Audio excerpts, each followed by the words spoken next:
Hi, this is Jacqueline Avalos from Restoring Minds Counseling Services in Midlothian, Texas. One of the questions that I've been getting from a lot of clients is, how do I know when I'm supposed to go to therapy or when I'm not? Unfortunately, there is a stigma, you must be crazy to go to therapy, right? That's not true at all. In my opinion, and I'm biased, we all need therapy. We all need some help in certain areas to be able to progress where we can't make those changes ourselves, or sometimes we don't even see them. And that's another thing that people are scared of when they're going into therapy, is that this person, they have a degree, they're going to tell me how to live, they're going to tell me everything that I'm doing wrong. That's not true at all. What happens when you come into therapy is that you build rapport, so you begin to trust this person. This person begins to understand you, to empathize with you, to see your point of view, which a lot of times it's hard to get. And one of the things that they help you do is identify what you want to change. They don't tell you, you need to change this, you need to change this, you need to work on this. You say, these are the things that I need to work on, and this is what I need help with. And so what they do is they have patience with you while you're changing those things, helping you along the lines, helping with filling in the gap with educational pieces, with other tools that you might not know that are there, and working with you while you practice them to make sure that they work. Because the biggest thing in therapy is, well, I don't want it to take forever. And so when you're with a therapist, you should be able to make certain changes. They're not going to change you. It's not going to do any good for you to go to a therapist, talk, and think that all your problems are going to be resolved. They're not going to. It needs a lot of effort on your part to be able to go in and say, these are the goals that I want to achieve, and we sit down together and we look over how we're going to achieve them, and then you start changing those things. And you report back changes and you say, well, I'm still having difficulty in this area, so what can we do in that area to help you? Along those lines, there are certain criteria that a therapist should meet for you. They should be warm, compassionate, understanding, patient, and sensitive. Sometimes we think, well, I have friends who do that.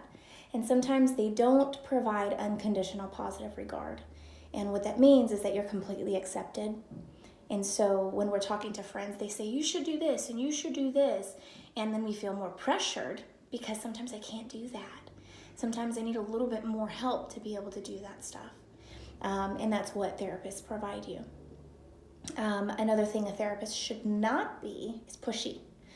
They should not tell you what to do, like I said before, but also with those things that you're saying, well, I might need to work on those in the future, but I'm just not ready now. They should be patient with you until you are ready. And once you build that rapport with them, they'll know when you're kind of lying to yourself and they call you out like, last week you said this. And so you're like, yeah, you're right. Okay, so let's go back to that area. Or, no, definitely I'm not going back to that area. I've changed my mind. Okay, that's fine. One of the things that they're scared of too is, I don't want to be selfish. And going to therapy means that I must be selfish because they're going to tell me that I need to start listening to my emotions. Oh my gosh. And so what that provides is, no, I'd rather just ignore my emotions. Just don't even pay attention to them. And that makes relationships a little bit easier, because even though in the long run it causes problems, in the short run, I could sweep the problems under the rug. So what we do is your readiness to change with listening to your emotions, setting boundaries, asserting your needs. Those are one of the things that you gotta be ready to do. If you're not ready to do those things, don't go to therapy, because that's what they're gonna tell you. This is gonna help you. And so there are certain things that you can do before you go to therapy to try to be able to manage the issues yourself.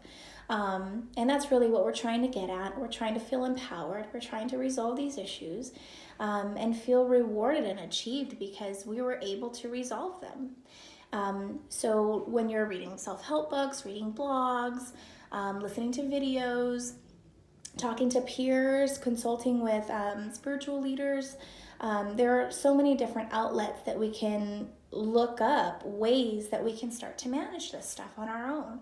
One of the biggest things that we'll need, though, is the support. We'll need to be honest with family and friends. At that point, when you're doing everything you can and you've consulted every resource you know and you're still not able to manage, that's when you should probably look for professional help. If you have any questions, if you'd like to reach out for me for more guidance, my website is restoringmindscounselingservices.com, and I'm Jacqueline Avalos. I'd love to help. Thanks.